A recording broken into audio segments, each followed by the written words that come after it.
What's up, everybody?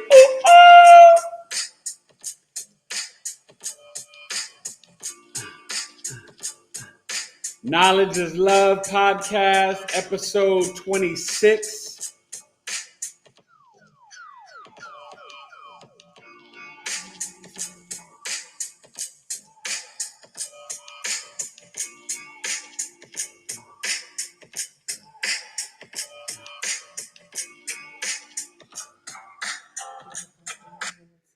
All right. Enough of the music. Wanted to do a little instrumental. I actually had something else that I was going to play, but it just didn't, it just came out like that. Welcome to the Knowledge is Love podcast. I am your host, Eric Taylor, Taylor to You Coaching, or as I like to say, T2UC Big 3 Astrology. And this evening, I have a very special guest. Her name is Laura Kuhl. Okay. And we will get into her business, her company, her history, her gifts, her talents. She is a fourth, not one, not two, not three. I got to make sure I know my numbers. Fourth generation intuitive psychic. And I might add, she's the real deal. Truly amazing, very inspiring. And like always, I don't like to show it, but I'll give you examples of her birth chart, because the birth chart is very private, that really proves, as I like to say, you'll see it in the chart, but it does show her spiritual gifts and just, all the aspects that really make up the amazing Laura Kuhl. Okay. So sit back, get you a little glass of wine, maybe some matcha tea. Oh, and try to stay away from the caffeine. It can mess up the adrenals. Stuff like that. But I can't believe we're up to episode 26. And I'm excited. And I think it is time, as you guys start to come in, to bring in my guests and introduce you guys to the amazing Laura Kuhl. Oh my, hi. Hey, Laura, how are you?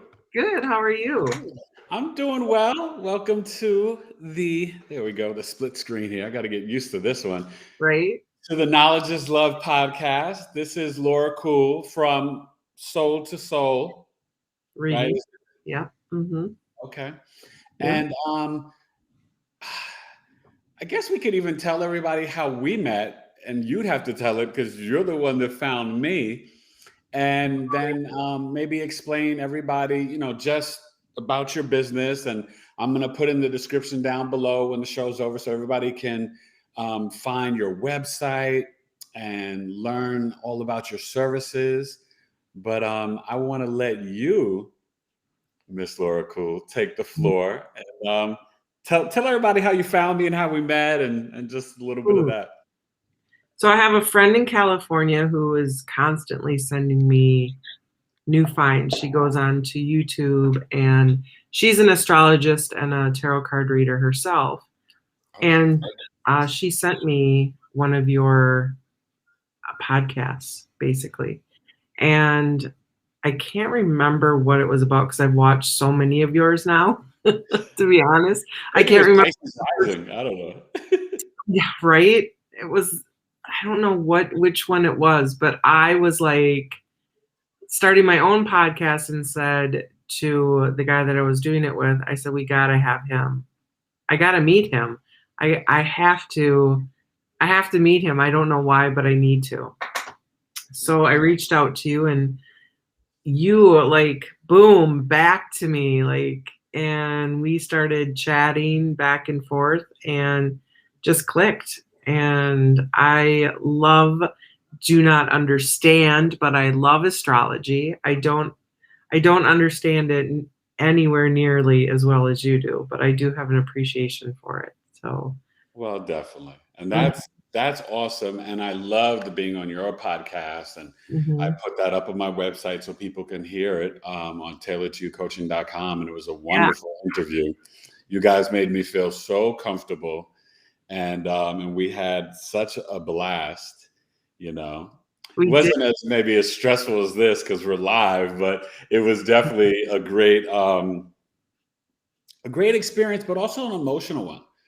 Now, I know you don't mind me saying this, but both Laura and I are Christians, and we are in the sort of spiritual, intuitive modality arts that, you know, might be a little left of that for some people. But tell us really the journey for you. I mean, and you know, maybe you can talk about obviously with the fourth generations, but just when you maybe started to recognize or see or notice in yourself your different gifts, and then explain to people kind of who you are and what you do. Sure. So I am fourth generation, like Eric has stated, and it comes from my father's line. It goes male, female, youngest of every generation. So I am the youngest of both parent. Both my parents are the youngest. So there's no denying it that I'm the youngest of two youngest. And how did I know? So when I was a kid, my mom would tell me stories about how I would say, I chose you as parents. I knew I would That live in too to my Madison. mom. I used to say that too. We Yeah, never talk about this, but yeah, that's so funny. yeah. Go ahead, I'm And sorry. I didn't mean that to I would, interrupt. that's okay. And then I would live in Madison, Wisconsin when I was older, which I have done. And she's like, you always knew stuff. I knew when the dog was sick. And so you have to understand though, where I came from is my father was raised Synod Lutheran, which is extremely um hardcore. Right. And And so that's represented by your Sagittarius in the fourth house. Just for the audience and stuff. Anybody that's on, welcome. Hello, people. how does that shine through? That's Well, awesome. I'll give you two examples. Billie Eilish, Michael Jackson, Whitney Houston, all Pisces risings like you. And you kind of know maybe more about Whitney and Michael's background, but very devout and strict religious homes growing Hmm. up. Hmm. Sagittarius represents, and in the fourth house is your home, your roots, your ancestors, but it can bring a very dogmatic upbringing. Yeah. Whether it could be devout Lutheran, devout Catholic, devout Christian, devout Mhm. Muslim, you know, whatever it is, right? But it's going to be very, you know, for Michael, it was the not Seventh Day Adventist, what were the Latter-day Saint. Jehovah Witness. Oh, Jehovah Witness. Yeah. For Whitney Houston, it was Christian. For Billie Eilish, I can't remember, but I know she was homeschooled. So you have, you know, you see different. Demi Moore has that. So you, as the Pisces rising, the Sagittarius fourth house, you know, it makes, you know, and then it makes sense because your 10th house of career is Gemini. So it would make you very much as a career where you work with your hands and your Hmm. communication skills. You I know, was a very hairstylist for a long time. huh? I was a hairstylist for a long Well, time. there you go. So you go from the Yeah. hairstylist to Mhm. the, you know, to the communicator Yeah. to other realms and, you know, spirits and ghosts Which, and everything. So yeah, and that's what my father wanted me to be, was a hairstylist. And so I remember growing up and listening to my father read the Bible to my mom at night and praying, and we praise pray. God. Yeah. So I love God. I mean, God is Yeah. in my soul for sure. I'm not religious in that sense of church going anymore, but I commune with God like all day, every day. Well, yeah. I mean, And I love Jesus, you know, and he comes. He was here yesterday. I asked him to come down and do some work with me. So there I'm yeah. well, now you have to explain that, right? To the person that's watching this on YouTube or Facebook, they'd be like, "What's she talking about? She was talking to Jesus." You know what I mean? Well, Like, go ahead, explain, because I know that you commune and speak yeah. and tap in Mhm. with different Archangel angels, Michael, yeah. Archangel Michael, yeah, and you said Jesus. Um, do tell. So Jesus comes in a lot. So I believe there was a suicide yesterday. I'm trying to think because I forget about my readings, but I think it was a suicide, or there was a death of some sort. And sometimes when they don't cross over, I'll call Jesus down and light angels to really like make the soul really bright. They just keep adding light to the soul until the soul remembers where it came from and what to do. Sometimes when you're a suicide, or if you're a drug addict or an alcoholic, and you can't see the light when you die because you're so low vibrating. Mm.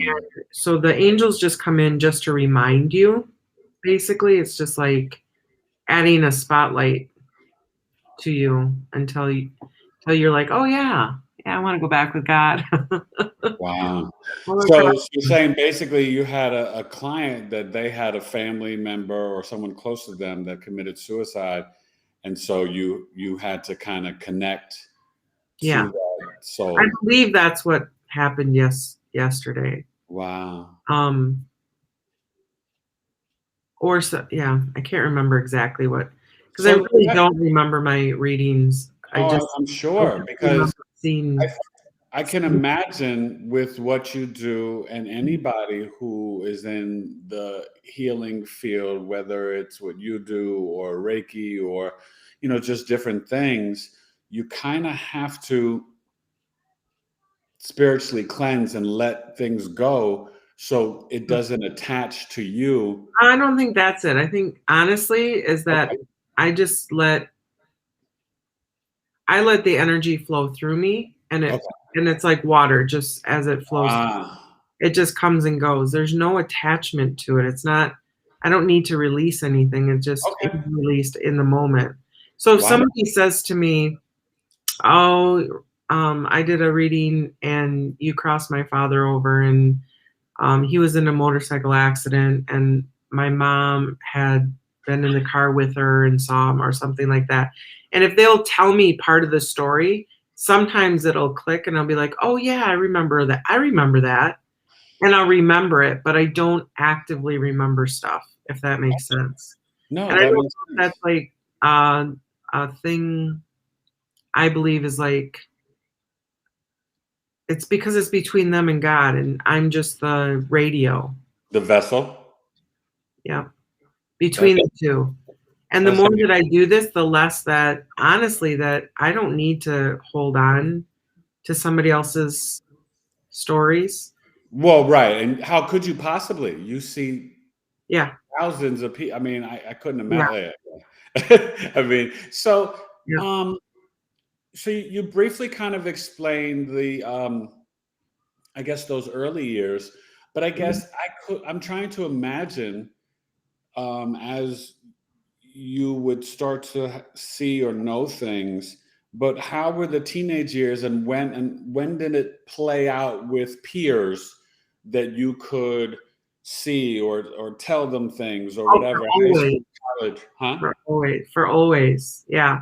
I remember having a conversation with one of my schoolmates in third grade, and he had lost his grandfather, and his grandfather was there standing next to him, and I was telling him, your grandfather's okay. He's right here, and he's saying that he loves you. And the kid like basically like pushed me down and ran the other way crying and was like, I hate you. Leave me alone. Oh my goodness. Because he had just lost his grandpa, and I just thought everyone could do this. Eric, it was like, what do you mean? Right. And you didn't think you were crossing a boundary. You were just Didn't kind have of any idea. reporting And my dad and mom they never talked to me about it. So like I would say to my dad, Dad, I keep seeing these what they're like angel sprites, right? They're like flashes of light, like different colors.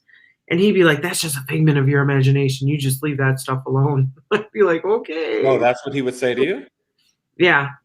And it wasn't until I met my first teacher, David, who was an acupuncturist, and he knew because he had his own gifts, and he opened me up. And so I just met this guy, right?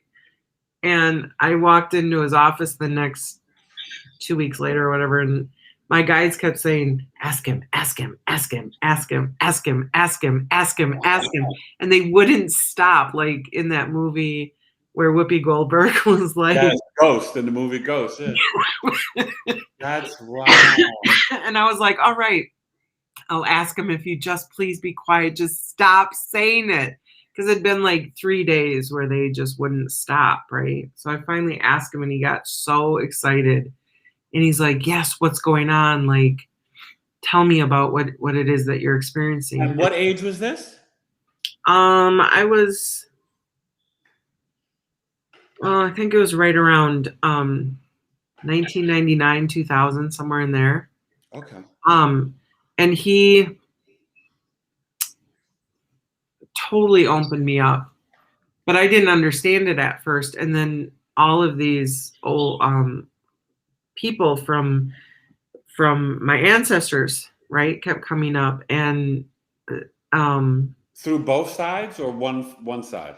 Both sides. My mom has it too, but my dad, it definitely is from my dad. My dad he never really ever practiced it. He said, don't ever tell anybody what you can do or what your gifts are. And I was like, do you know who I am? Like, I'm going to tell the whole world. Well, he was from a different time and a different generation, yeah. Right? Well, and being raised Synod Lutheran, I wasn't raised Synod Lutheran because he got excommunicated when he went to California, and he took the bread and the what do you call that? The wine. The wine, yeah. Communion. He took communion at a different church, and so they excommunicated him. So I was raised Methodist. Thank you, Jesus. Oh my goodness. Okay. But there was still that very strong, very deeply embedded in him a love of God and love of his parents and family. And I mean, he is just an amazing man, and he helped so many people in our community growing up. He just didn't say anything. He was just very involved in like Christian athletes, and they prayed. He was a man of service. Oh my God, yeah, he was, and he was so inspirational. Did you tell me your father was a football coach? Yeah, that's why he was Christian athletes, and oh my God, he was very well liked in our community, and it was huge shoes to fill and to like be a part of. Yeah. But I didn't understand me. I just thought I was weird. I didn't understand what was going on with me, knowing stuff and also feeling so deeply too, right? How other people feel. Right. So I always thought, I would never knew who I was or what was real and what wasn't, because I couldn't figure out what was mine and what was theirs. And I'm really, really strong in knowing how other people feel, like deep, deep, deep down. I don't know if you can see that in my chart. Well, no, and I was going to mention that. I was going to say, I think, do you see some people in the chat? I don't know. Where are they? Oh, I think it would be on the side. I don't know. Private chat? Huh? Private chat? I don't not private chat. Okay. I'm sorry, people. I've never done this before on this forum. Okay.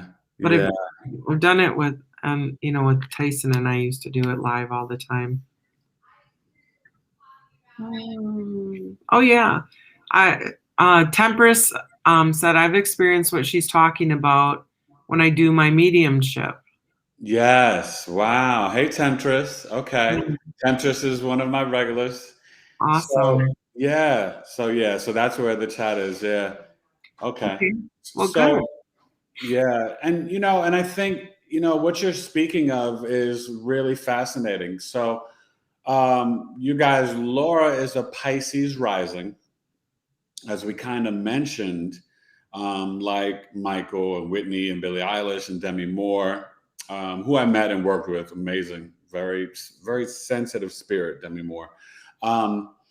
But you also have Venus and Chiron on the ascendant. You know what I mean? And so we won't get into Chiron. We've talked about it off air, you and I, in terms of just Chiron, emotional, physical, spiritual wounds and stuff. But Venus is exalted in Pisces. Okay, so it's really having agape, almost really agape Christ-like love. And so when you have that on the ascendant, you are not, you're super sensitive, super intuitive, and you see things in others that they can't see in themselves. Yeah. You can see the best and the worst of people, but really you see the best in terms of what they can be when Yep. they're on the high vibration and when they heal and when they're living from their heart. Yeah. Okay. And with that Venus, we've talked about this, and I think as you matured over the years, you changed, but younger, you could really love people more, like, in terms of dating, love people more than they could ever love themselves. And that could be tricky for relationships and Yeah. stuff like that. You know what I mean? That Venus and Pisces, it's Yeah. almost like you could love a bird, a tree, a human, a dog, almost all the same. Yeah. Not like in any disrespectful way, but like you No, I know. Yeah. you love just 100%. everything. You know what I mean? And can communicate probably with everything. Like you could talk, like you speak to the tree, and you could hear the tree. And I'm saying, I can everyone. okay, yeah. And so that's one aspect of it, right? Then also, you guys, this gets juicy. Laura is an Aquarius sun and Mercury. Now, Mercury is exalted in Aquarius, and you have that in the sun. The sun is in its detriment in Aquarius because it's at home in Leo, and then it's exalted in Aries and falls in Libra. So that's interesting in terms of just only the ego and identity. Not like when you said you couldn't really find yourself. Well, because the sun's in the 12th house, which is kind of like isolation, kind of hidden, kind of in the subconscious and private. But it's also a way that you could connect to sort of like the father, and then like the father, right? The spiritual father, and then your own father in the spiritual realm, which is the 12th house, and also the subconscious and unconscious mind. So with having the Mercury there, it's fascinating because it's exalted. It's almost like you might have experienced a lot of times where you would tell people something and they wouldn't listen, and then it would happen to them. Almost like, you know what I mean? And they would like, what? You know what I mean? And because, and it's being in Mercury, being in Aquarius, it's like you talking literally to spirits and angels and God and aliens and anything, you know what I mean? Because it's exalted in Aquarius. And so it's very, it's beyond spiritual. It's almost alien like, so you not feeling like you are in this realm or part of this world would be a normal experience for you. Yeah. Oh, absolutely. Nothing. Yeah. I mean, if I told you like half the stories of the things that God has like asked me to go and do, people would be like, da, da, da, da, da, da, da, da. She needs to go to that little white room over there with the straight jacket. I'm like, no, dude, it really happened. Like, no, seriously. They're like, what? They're like, no, seriously, what happened? You know what? What's fascinating is that with age comes the wisdom, and I think what's really a miracle and a blessing is that your chart, it really speaks to your gifts. And I think, as you start to, and I'm still going to get to it, but I'm doing, and I'm going to finish and do Laura's natal birth chart. But it's one of those things where you will start to see how it literally, like plays out in your life, in the sense that your chart is very literal, right? Sometimes in the birth chart, things can be a little implied, like I don't want to say like an allegory or a metaphor, but it's like whatever. But sometimes it is like so literal. Like I always refer to it, but like it was very literal in my 11th house. My father, being murdered when I was 6 years old. It's literally in my chart. You know what I Right. mean? And it's like not in my sister's. And so one of those things that's so fascinating that about astrology, there's something that I had recently learned, and I have to apply it to your chart, but I've applied it to mine and I can see it, and that's how I saw it in my sister's chart. It's called annual perfections. So when you are born, the first year of life is the ascendant, right? Sort of 0 to 1. And it goes all the way around, so that when you get back to the ascendant, it's like 12 years old, then 24, 36, right? So each year. So in my 6th year of life, it was in my Aries 6th house, because I'm a Scorpio rising. And that also told the story of my, Aries, the warrior, the soldier, the weapon of my father's murder too. So it was like kind of like the double entendre, like both, the regular natal chart and then Well, in this was going to happen to you regardless. I mean, listen, I can't begin to tell you, how powerful I think it is. But astrology is the map of your life. And this is what I help my clients with. And, I look forward to, explaining to you in great detail, um, just not just your natal chart, but just even the progressions of the moon. So the moon in our lives, it switches houses and planets every 2.5 days. Okay. The moon Oh, is moving, it's traveling, right? it is. It's the closest thing to the earth, which is why it controls the tides, a woman's menstrual cycle, Yeah. the plants at night. The moonlight helps it grow, right, Mhm. for the biology. And the moon in astrology, it's really your soul, where the sun is more like your spirit, your vitality. The moon is your health, your mother, your body. It's everything. Your reactions, your emotions, your nurturing, your caring. And you, my friend, have an exalted moon. So you have 3 planets in 3 signs that are exalted in very important houses. In your first house in Venus and Pisces, the Aquarius in the 12th house in Mercury, and then that wonderful Taurus moon. So I guess I would ask you, because it's in the 3rd house, dealing with siblings and your local community, your emotions. Do you feel that you're very, number one, Taurus is very sensual, but very spiritual, but it's because it's exalted there, your 5 and probably your 6th sense, your senses probably are extremely heightened and Mhm. very emotionally grounded. And Which you know, and you know what's really interesting is that like all of my organs on top are twice the size of normal, and all the lower ones are half the size of normal. So think about that when you like wow, like my heart is big, is like huge. My lungs are huge. Isn't that interesting? that's fascinating. That So when is you fascinating. say that they're exalted and that I can feel more, like my heart, I had to shut my heart down in utero just to be able to get to the planet, just to be able to be born. And now it's open, and oh my gosh, I have to spend a lot of time alone. Well, I mean, having the sun and Mercury in the 12th house, it's actually healthy for you. Yeah. Not ODing, not overdosing it alone, but it is, spiritually, it's necessary for you. It's like a recharge, you know what I Yeah. mean?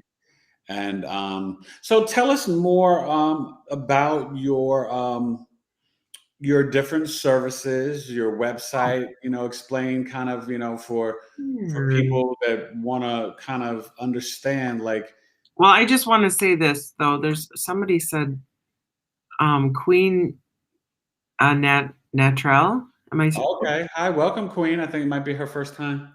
She said, I absolutely love you, Laura. Thank you for being you. And you're truly amazing. Well, that is just very, very kind. And I just wanted to say thank you. I love doing what I do for sure. I love it so much. I love people. So my website is laurakuhl.com. And that's, well, my name's right there. laurakuhl.com. So it's Yeah. very easy. And if you Google Madison, Wisconsin psychic, I'm right there. Pop right Do up. you do sessions over Zoom or over Yep. the phone or what? Yep. In person, Zoom, and phone or FaceTime. Right. Okay. Do Whatever works for the client, right? Yep. Yep. And I also do a deep clearing protocol that's very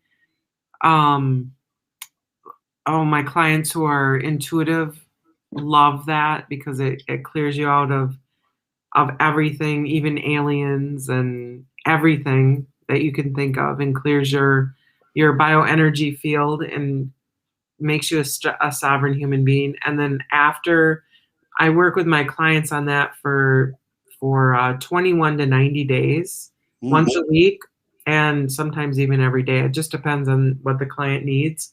Wow. And then I also do mentorship for some of those clients. And I also do regular readings and a focus mind healing. So I can heal as well, or channel healing. Now explain that. What is focused mind healing? I've never I've never talked to you about that.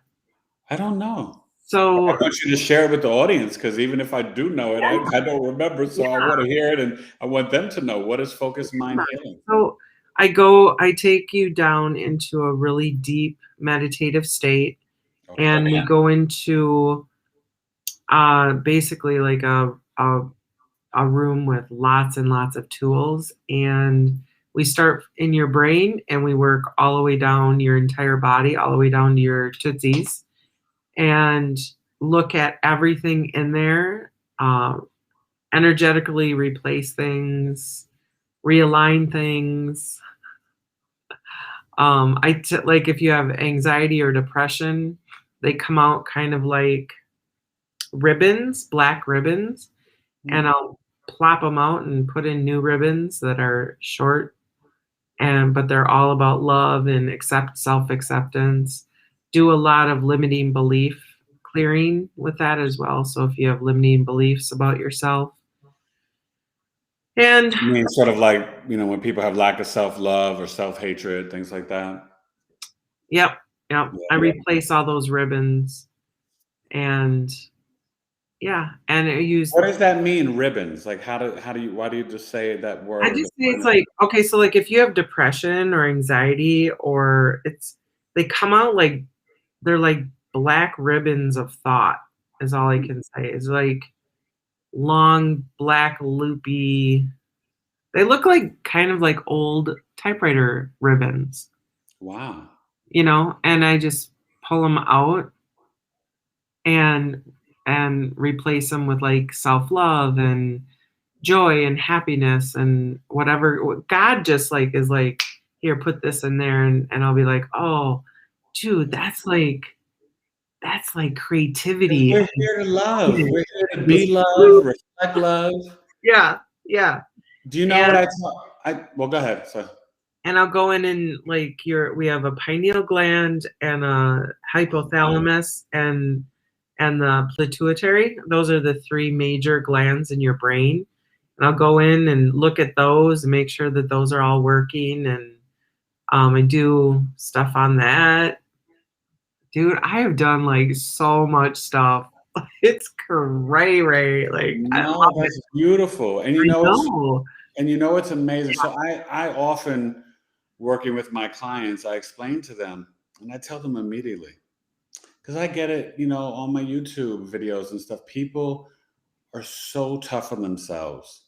And the lack of self-love in the world because of the patriarchal system and the programming, it is so tremendous. And I tell people, I say, listen, you are no longer in the business of negative self-talk. It stops today. You've Right. got to champion yourself. You've got to love yourself because God made you to be loved, to accept love, to receive love, to give it, and especially to love yourself. And so you have got to build up that armor, right?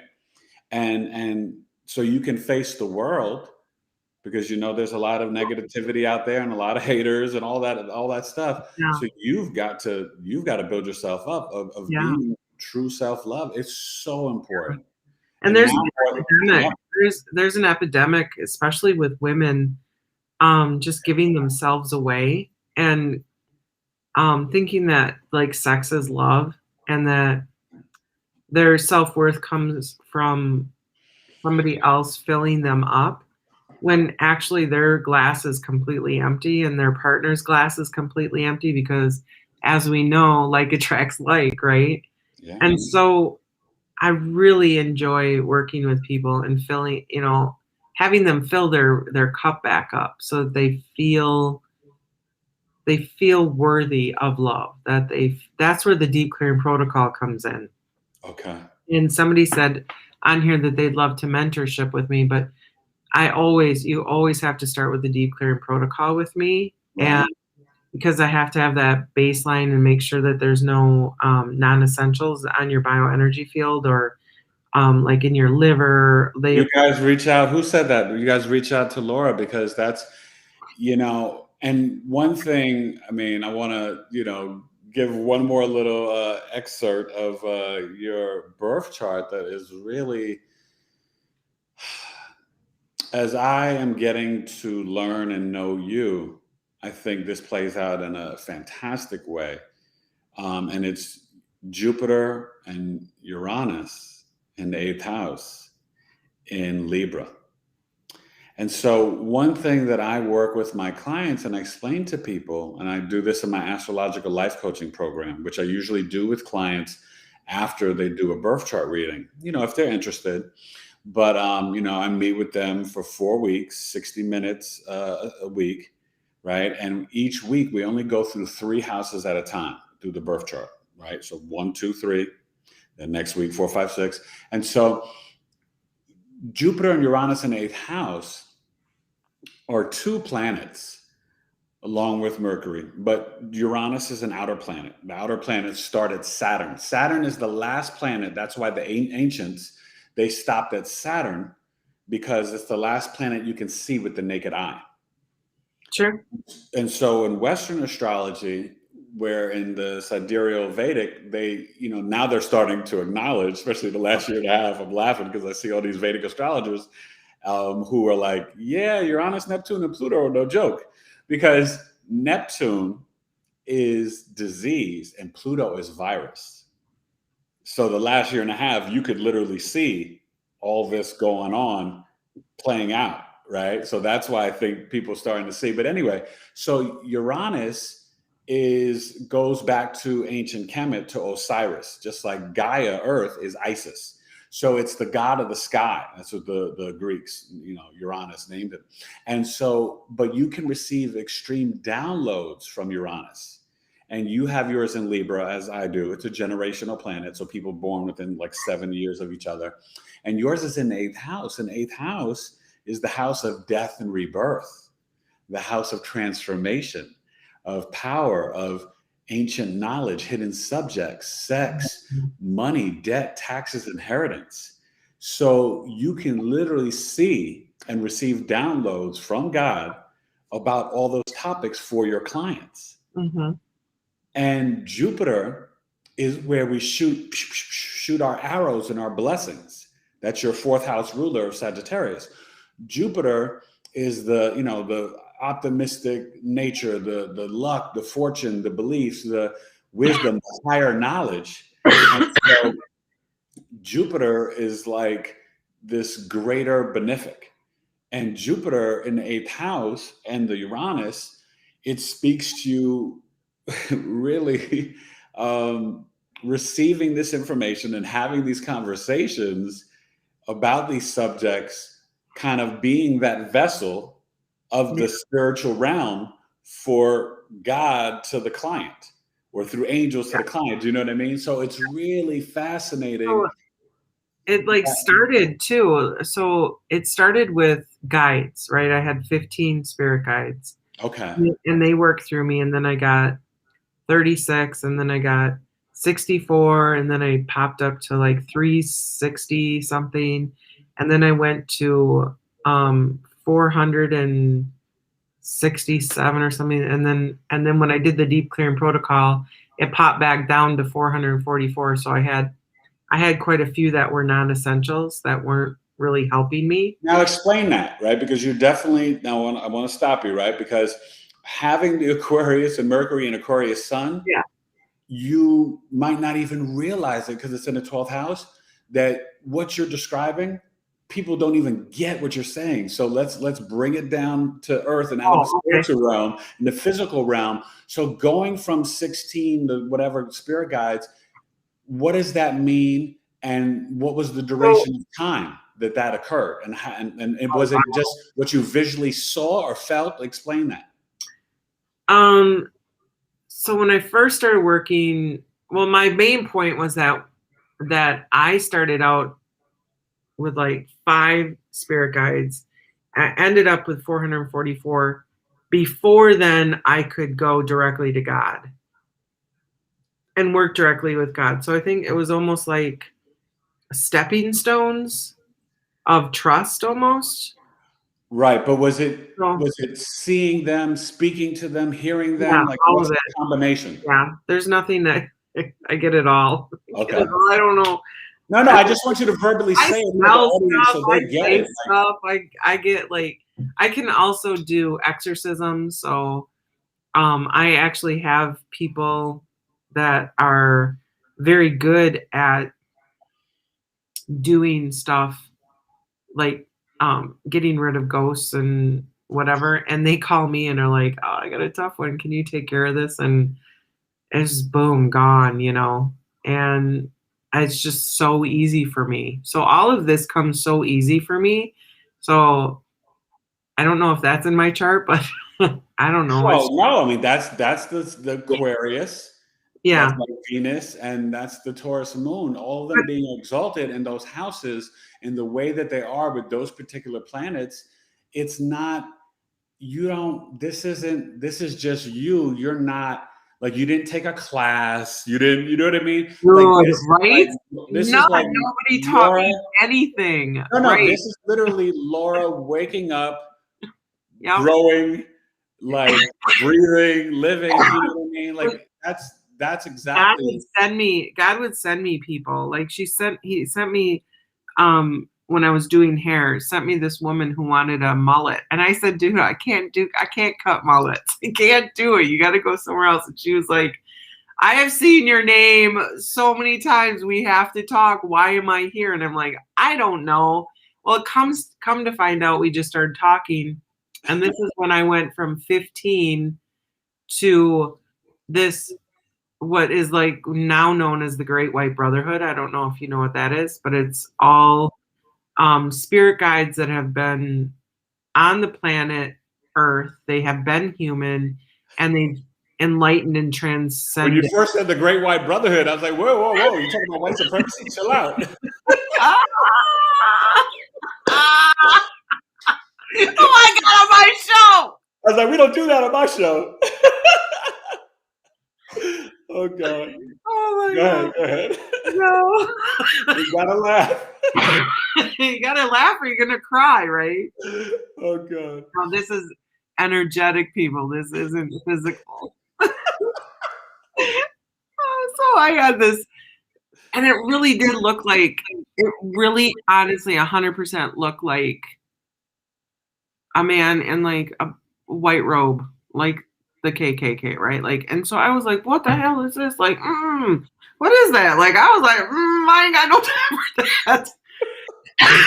And asked my sister, like, she was like, I was like, I don't know what is following me around. Well, it's an angel and it's a woman. And she was the one who was in front of the Great White Brotherhood. So you have to understand that a lot of this stuff that is so negative on the physical, Right. I believe has been used to deter us from knowing the spiritual world by saying, no, that's bad, that's horrible, Oh, run. yeah, of course. Yeah. Of You know what I'm saying? Like course. the, Yeah. the Nazi symbolism was actually, in spiritual realm was used as a really powerful symbol. Yeah. And Hitler turned it around Exactly. and made it bad. So I believe that like everything, and I was told by God, everything's upside down and backwards. Yes. So I had this woman who wanted a mullet and I wouldn't cut it. She ends up telling me about the Great White Brotherhood and that this thing was actually there to help me, which was true. But I was like ignoring this thing because I was like, go away from me. What are you? Like, Oh and my she wouldn't talk to me and she wouldn't say anything. And I was just afraid of it, which I was never afraid of any of this kind of stuff. But that freaked me out a little. I'm Okay. not going to lie. So God does send me messengers in the human flesh form.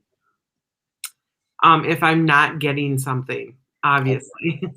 So, but a lot of stuff I've just learned on my own, like Archangel Michael came to me, and that was during the time that I was being attacked. And I said, if you don't leave me alone, I'm going to call down Archangel Michael. I think I just said Michael. And I was like, who the heck? In my head, I'm like, who's Michael? Like, what? Wait, you're Why like am I even saying, like, why do I know this stuff? Tyson, like Jordan, what Michael? Seriously. And boom, Michael Michael came out Douglas? and that thing was gone. And I was like, dude, Wow. who are you? And that's my acupuncturist who opened me up. He's like, that was Archangel Michael and he works with you. Like, you can call on Saint Michael anytime you need him, but he actually works with you. And I was like, okay. So what do you say to someone? Let me ask you, what do you say to someone? Let's say if they hear a voice and the voice says to them something deep like, who are you? What would you like if they came to you? Like, how would you interpret, or you know what I mean? Like, how do you start to help someone because they're like, no one was in my home, nothing Oh, was going okay. on, Just and I heard clearly out loud a voice like, "Who are you?" listen. What would you say to somebody? Like, Well, I know who it is. So I'll be like, well, that's a non-essential, and we're gonna like cross them over, or we're gonna tell them to go into the darkness, but they can't stay here, and they can't come back. And then I either cross them over, and I just wrote a blog. Y'all got to read my blog about my ex, whose mom said that she was the devil and broke my Oprah cup. Just wrote. And she said, I was like, who is this? And she's like, I am the devil. And I was like, dude, no, devil don't come up announcing that you're the devil. You are not the devil. Who are you? And she's like, I'm the devil. oh gosh, And I'm like, I don't think so. fugazi. So Get out of that's here my with that. blog coming up. If anyone wants to read my blog coming up, it was funny story. Yeah, no, we'd love to read it. So, when you sit down with me and I tap into your energy and you give God permission that I read you, I can see it. Like, even when I'm connecting to people, I'll be like, okay, what's that? Like, that needs to be removed. And I'll remove it and like Right. figure it out, like what it is. So I can see those things. How do I tell them? I say, usually when people can hear something like that, they have their own gifts. And then I'll talk to them about what they want to do with that or how to, protect So you themselves. can help teach people how to kind of Yeah. work through if they see spirits or see different things or hear different things in their different gifts. And that's so helpful. Whether it's a grown up, an adult, a child, that's totally helpful. And I'll let the audience know just a little bit, but we had done a reading a while back, and and it was very helpful for me because it was, dealt with my father. But separate from that, because we're not going to get into that, but separate from that, you had told me something recently and my wife and I bugged out because it just happened. You had mentioned that we might have some water damage or some water issues in the house, like in the attic or the roof. Don't you know, last Friday, July 28th, when Jupiter left Pisces and was retrograding back into Aquarius, so from your ascendant to the 12th house, and you might have felt a shift just in terms of your energy. Because when Jupiter goes back December 29th and most of 2022, you're going to have an amazing year of 2022. Let me tell you, it's going to be on your ascendant. So all Pisces risings are going to just be expanding and glorifying. And I mean, 2022, Laura's going to be a baller. But when it's in the 12th house, you might start to feel a little bit more sleepy. You might, like now? Yeah. Right now. Yeah. Until, and then even I know you said you were going through a little summer cold. Yeah. That could happen. My mother went through the same thing. Sick. I don't get sick. I do not get sick. Well, see, but there you go. Jupiter. I know. And that's what I'm saying. So guess what happened to us? What? My wife was having a business meeting with the graphic designer for her new company. And literally, it was like a flood storm out here because we just had the Aquarius full moon. And it was like crazy, like flooding and rain. And outside of the patio, the roof, it just opened up and like the thing just plopped down. Like the drywall just was like, bloop.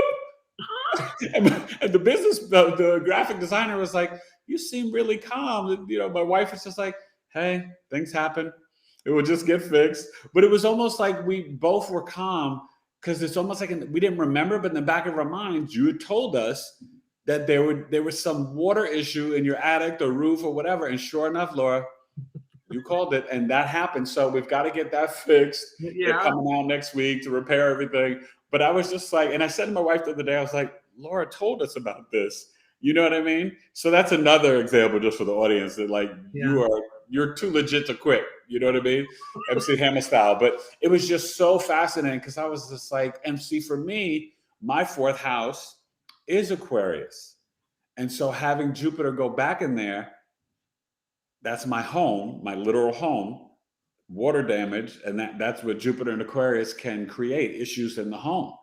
And so when that happened, I'm like, Dad, go on 4th house, So I just want astrology.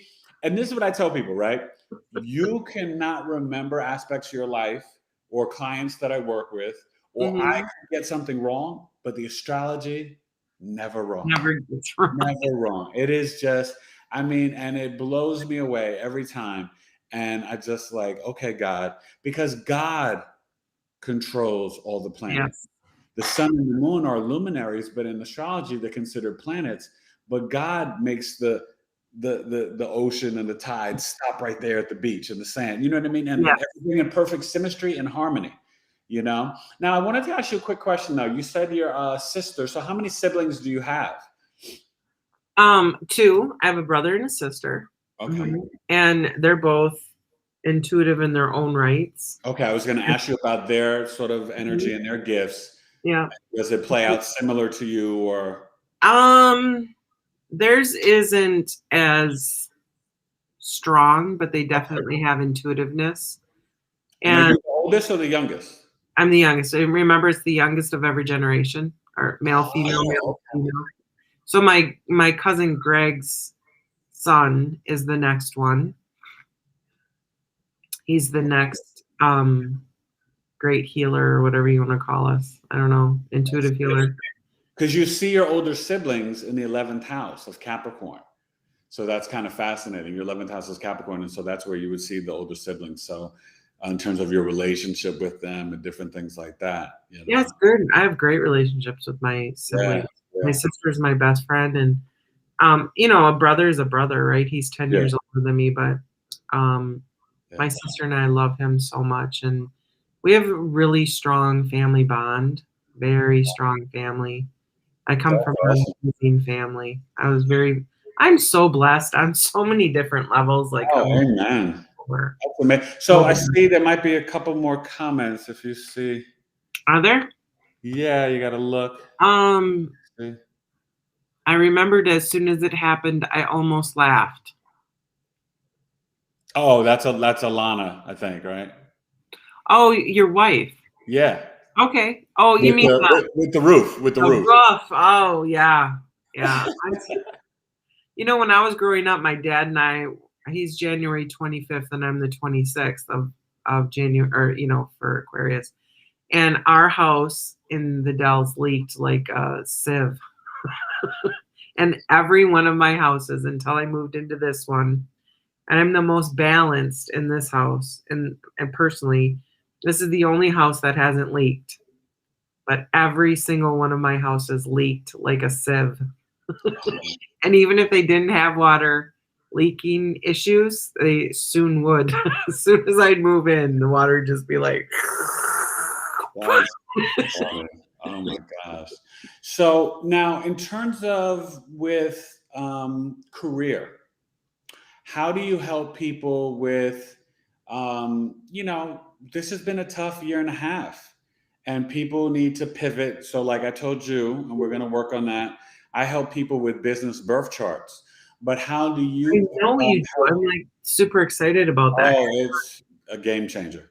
But how do you help people when they're kind of feeling lost, or, what should I do? Like what, Well, I if you're work a nine to ready, five here, but I hate this and I want to, like, what, how do you find that God or angels or guides kind of help you with individuals when they're looking for career advice or insight or change?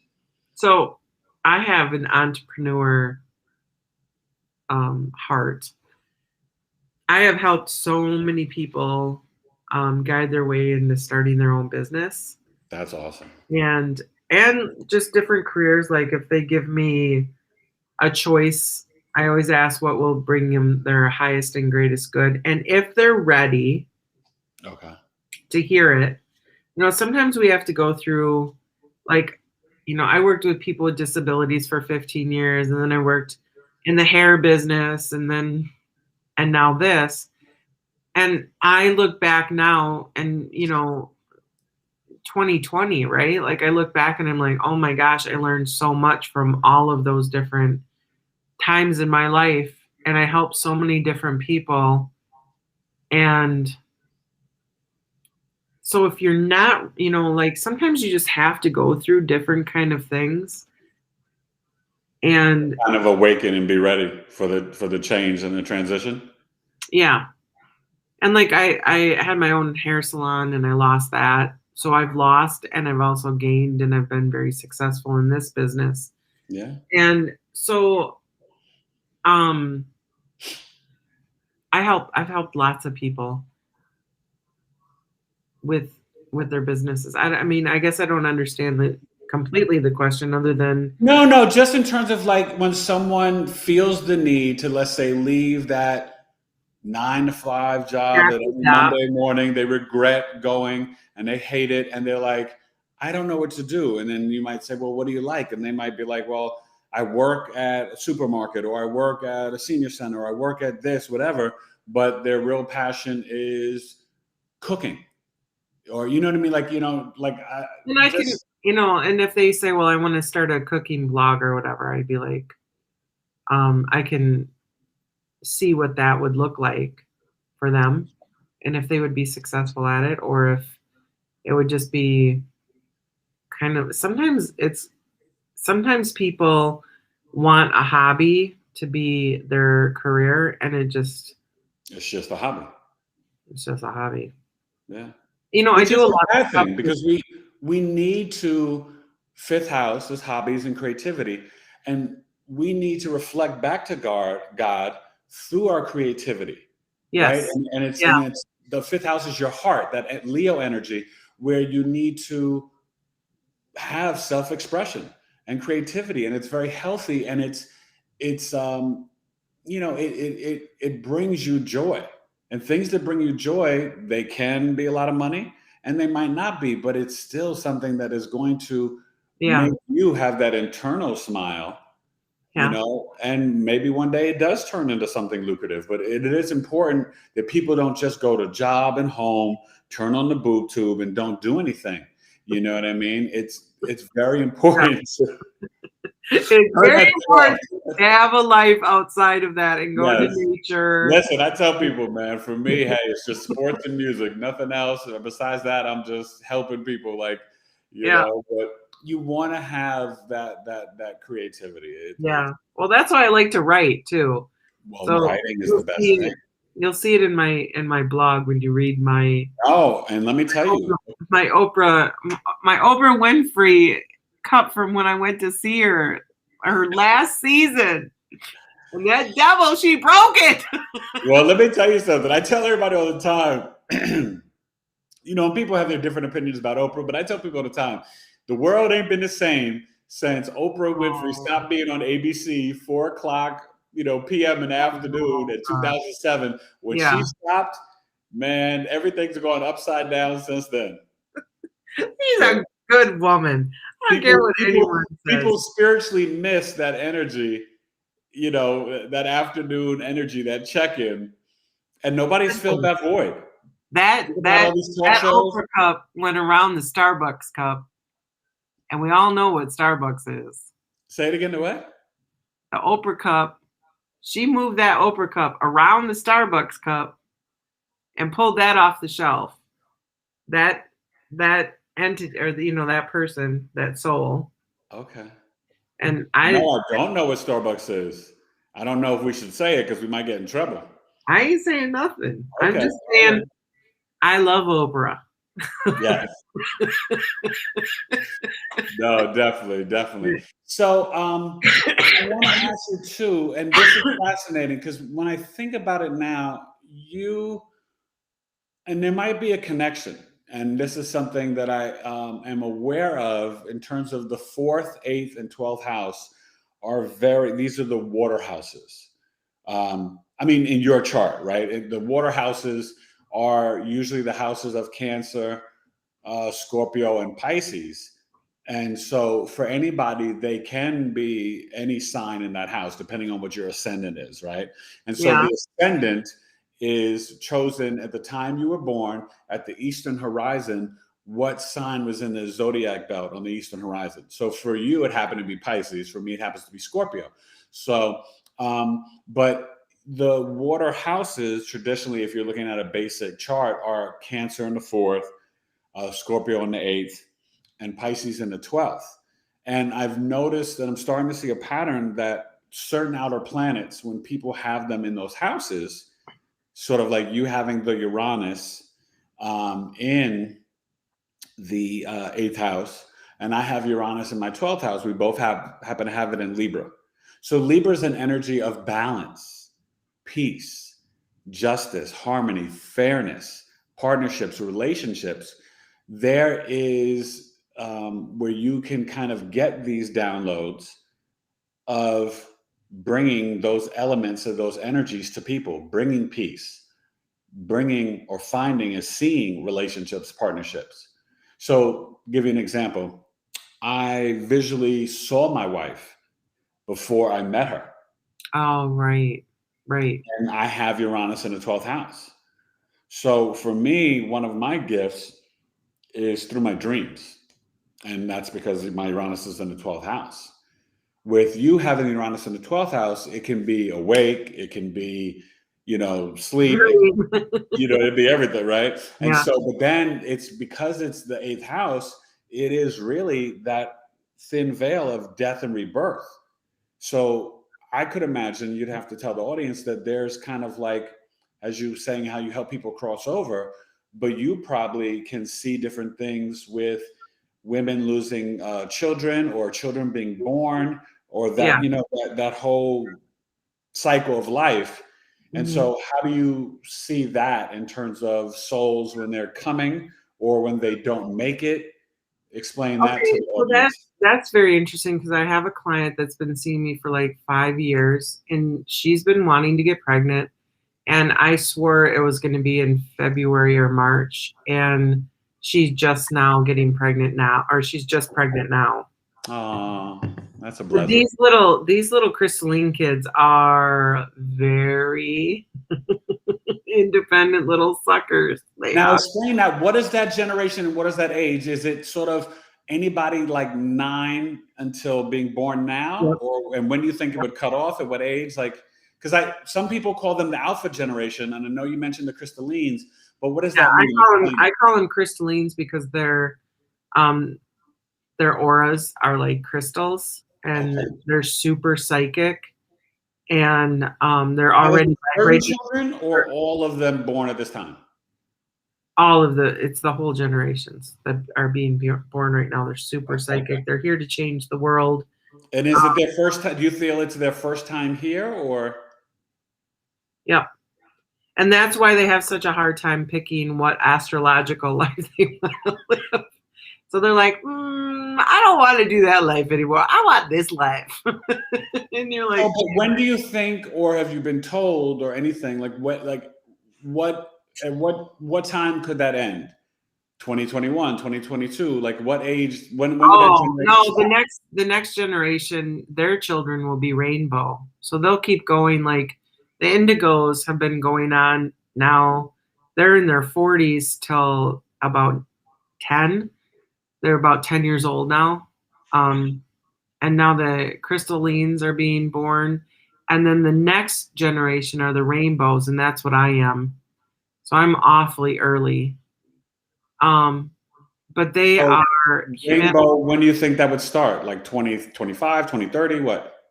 Well, when our like 9-year-olds are in their 40s, I would Oh, imagine. so we won't get to the rainbows until like maybe Yeah, 2050.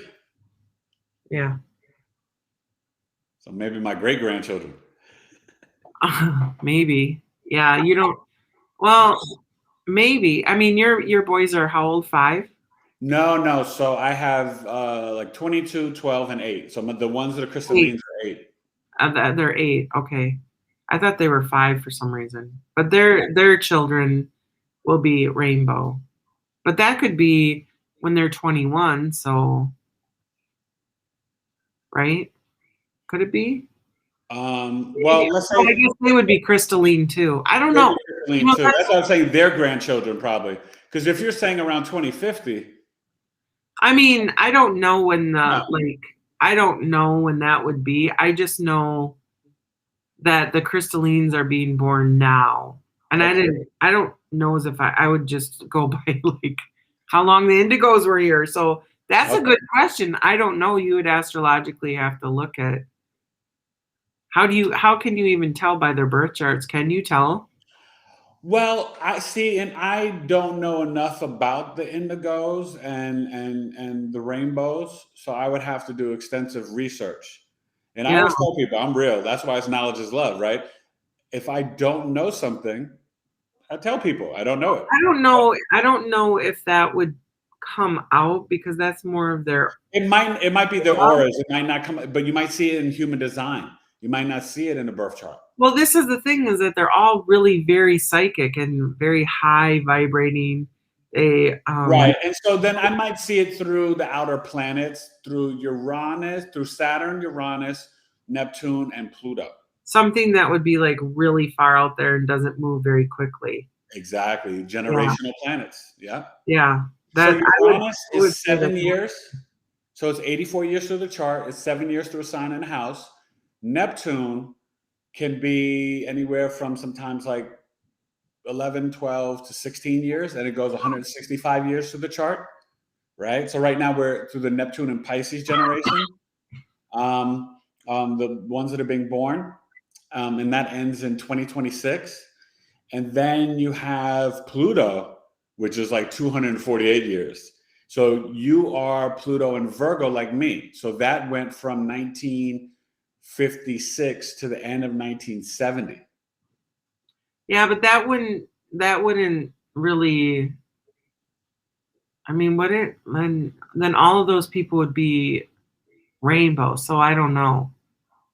Right. I don't know how it works, to be No. honest. It's all fascinating. We'd have to find the ways, and some people do know it to tie it in. But it also Oh, goes with, like the baby boomers, the Gen X, then generation After Gen X, then you have the I forget the next name, and then you have Aren't like those are like human. right. No, they're not spiritual, right? Those are man-made labels, exactly. No, Yeah. This is but they like do correlate with the Pluto generations. They do. interesting. Yeah. I don't know how you would figure that out. Like what you do just blows my mind away. I got a lot of gifts. Well, That's the not one of the, them. the energy is reciprocal because I'm definitely blown Oh, away by you as well. So no, and it's fascinating. And I got to tell you, like, there's so many little tidbits that you learn, and that's one thing that I'm seeing a pattern with the Uranus energy, right? Because of those gifts that you have in the eighth house, and I've seen it with multitude of clients, and then knowing, my own chart, and then even my children having the Uranus in the fourth house. So there's the pattern right there. So it's fascinating, and okay. yeah. See, the revelation just came to me now. So so that's why I mentioned it. When you have it in the water houses, the Uranus in the fourth, eighth, and 12th, you see some stuff. Well, yeah, that's interesting. Oh, Well, because remember, think about what you said earlier. It's very telling. Remember when you said about with the readings, how it just flows through you. yeah. That's the water.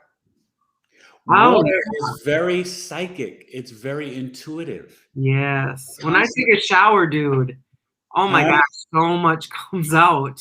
Oh my God. I'm like, I'm just gonna stand here for a while. Sometimes I'm like, really, God? Yeah. Well, that's very powerful. That's fascinating. Yeah, and I don't know. I'm always one with the water and the ocean. But I think too that now I use it so much and I'm constantly doing readings and conveying with God.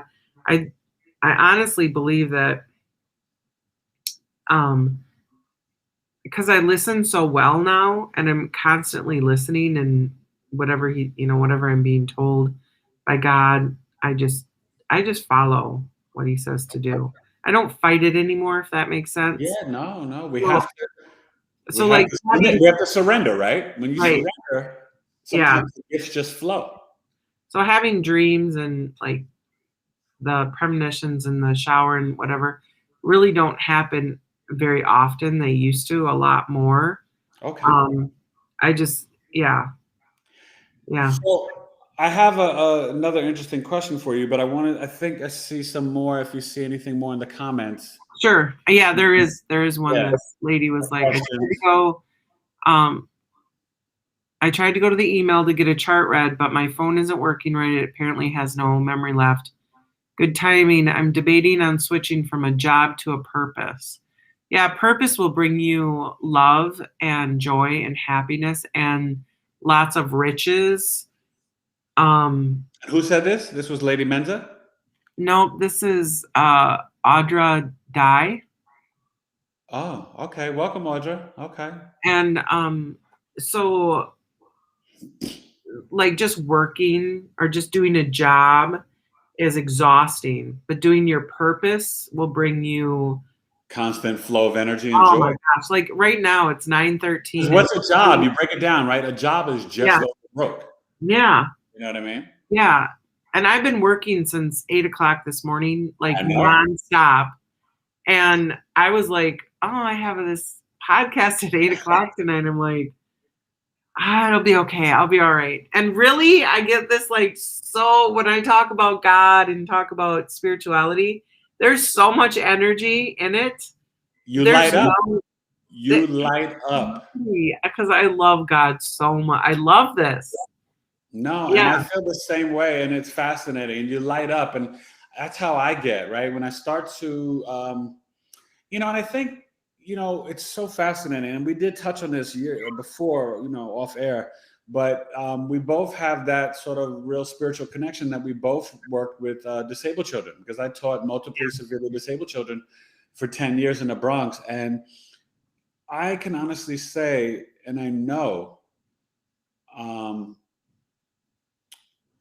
Not only was it God's work, but they taught me and I could Yeah. speak to them in Yeah. different ways. And I mean, my students still, Mr. Eric, and now they want to friend me all on Facebook, and it's so sweet. And I miss them. But Yeah. they taught me so much more that I could even give back. And I gave a lot back to them. Angels. Angels on earth. Yeah. Every one of them. Angels on earth. Loved that work. Did it for 15 years until I was like, No, you burn out. You do burn out. it's It's that's intense. enough. It is a calling, and I always say to people, like, it's a spiritual calling that I didn't even know. Like, I got there kind of by an accident, right after 9/11 hit. Like, all of a sudden I wound up in the Bronx teaching because I was acting professionally. But it was I call it like the holy setup in a sense, because it prepared me to take care of my mother. Oh And yeah, for sure. so it really, Yeah. you know what I mean? But I realized, though, through these children, you start to see spirituality and humanity on a whole nother plane. It's beautiful. It's beautiful. The Those are, purity. all of those people that I worked with, they were all older and a lot of them have passed. And they Right. come visit me. Like one of them, Oh, as soon as she crossed over, probably about a month into it, I had a dream and she came in and she was wearing this plaid dress that she always loved. Their little patent leather shoes that she just loved. She was so freaking cute. She came and she's like, I'm learning. And she put her books up and she's like, so much here. And then she like skipped on and I was like, oh my God, I love you. Bye. And just a peace comes over you. no, that's Yeah. deep. She's so sweet. So Audra said you were talking about writing when I came on, and it has been what I have been working on. Well, Audra, writing is like you can channel God through your Yeah. writings, and that is beautiful. Writing is such a gift to yourself. And that's one thing, Laura, that I teach my clients.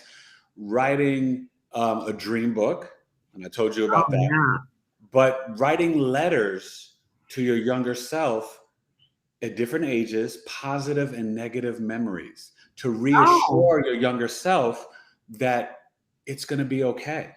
yeah. Feeling the negative and reassuring the positive memories. You pick Well, random ages. I'm fine. If like we're not on a linear or like Yes, a yes, the linear thing. timeline, exactly. And that's why I do this Yeah. with my clients, Laura.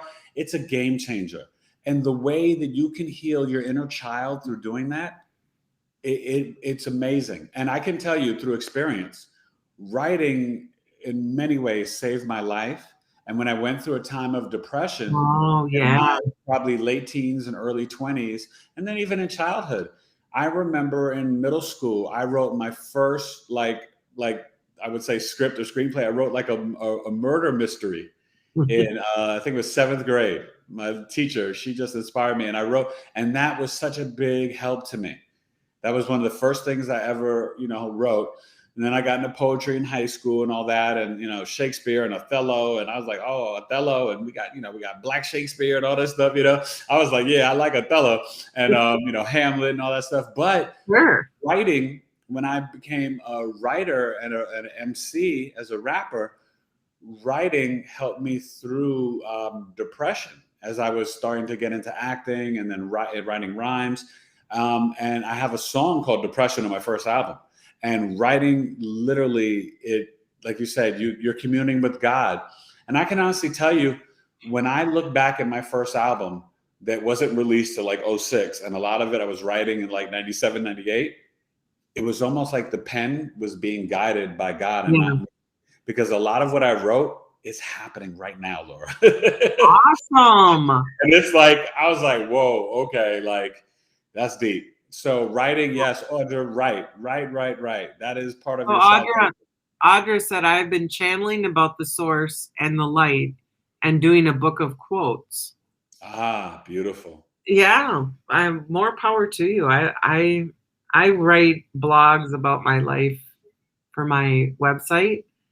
I just share whatever comes to me when I was inspired when I woke up this morning, and So I sat down and I wrote 2 blogs in like a That's half all right. hour. I got to do more blogs and more writing. I do have some blogs about, certain things with love and relationship charts and career charts and about Aries the Ram and about relationships in general in terms of my relationship coaching program. But I have to do more blogs and maybe even, I think what you're saying, sharing personal stuff, not just like for my coaching and astrology, but just, Eric Taylor, the human, because it's important to share with others because writing can be so inspirational. Oh, for sure. And I'm actually getting ready to start a book. People love to read about,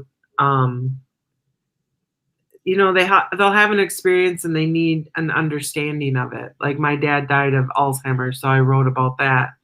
I write a lot about death and my supernatural experiences. I would love to write about some of my adventures, but I don't know if what God would think of some of that, because some of it. So, I lost my train of thought because I had a very specific question that I wanted to ask you. Okay. But, as we get ready to wrap up, I wanted to find out, like, how do you help people with when people have a chronic illness or a sickness, right? I'm learning and I help people a little bit with medical astrology, and right, I cannot diagnose, but I can see in your chart where people are prone to sicknesses or illnesses, and I'm a chronic illness coach. But when a client comes to you and they say, Laura, I've had, oh God, what's the thing on the East Coast? Not lupus, but like let's say they have lupus or they get Or are you saying Lyme disease or something. Yeah. How do you? So, a lot of it, I start out with the deep clearing protocol. Okay. Because there's stuff about clearing out those. Okay. And then we go into like, because your vibration matches it, right? Yes. So like, if you're vibrating low, you'll attract summer colds because you don't know why, but actually, well, now you do. Jupiter in your 12th house. From a crystalline. You want to know when I get sick? I get sick from crystalline babies. Keep them away from me. I don't get sick from anyone else. I get sick from the little 2-year-old that came to my house. But okay, God. I know. So, so that's the first place that I start, and then I start, and then I'll go into like limiting beliefs, and a lot of times, then once we get past the limiting beliefs, then God will show me what will help them with that particular issue. I can't say anything. You know what I'm saying? Yeah. No. That's fascinating. So I get information to help people for sure. Right. But I don't claim that I have any knowledge to anything. God gives me knowledge, and I'll share it with people. Amen. If they want to. It's fascinating that you say that, because so different from you, I have to learn astrology, which is astronomy, astrology, and mathematics. And back in the ancient times, astrology is, thousands and thousands of years old, a lot older than any of the religions. And astrology in ancient times, they were the priests, they were the astronomers, they were, some of them, the physicians, and they were also mathematicians, right? Yeah. And so it was more of a calling, and there was a great responsibility being an astrologer. It was the three wise men in the Bible that, and this is, see, I love God. Thank you. Beautiful mind.